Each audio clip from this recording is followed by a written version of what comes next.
જોરાજો પાટવી Gujarati news Mahisagar જિલ્લાના કાળા ખેતરા ખાતે બાગાયત સહાયક યોજનાઓ ઓઇલ પામની વૈજ્ઞાનિક ખેતી તેમજ પ્રાકૃતિક ખેતી અંગે તાલીમ કાર્યક્રમ સંપન્ન। મહીસાગર જિલ્લાના ખાનપુર તાલુકાના કાળા ખેતરા ગામે બાગાયત સહાય યોજનાઓ ઓઇલ પામની વૈજ્ઞાનિક ખેતી તેમજ પ્રાકૃતિક ખેતી અંગે એક દિવસીય ખેડૂત તાલીમ શિબિરનું સફળ આયોજન કરવામાં આવ્યું હતું। આ શિબિરમાં ખાનપુર તાલુકાના આસપાસના વિસ્તારમાંથી 100થી પણ વધુ ખેડૂતોએ ઉત્સાહપૂર્વક ભાગ લીધો હતો।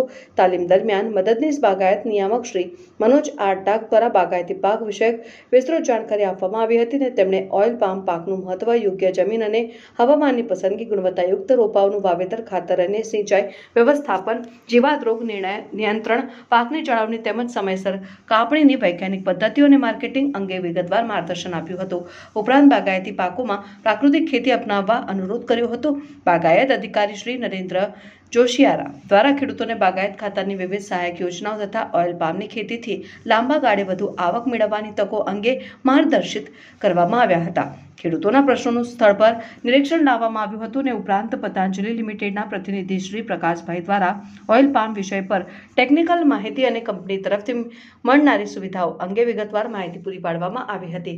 આત્માના પ્રતિનિધિ શ્રી અજીતભાઈ દ્વારા પ્રાકૃતિક ખેતી પદ્ધતિઓ વિશે જાણકારી અપાઈ।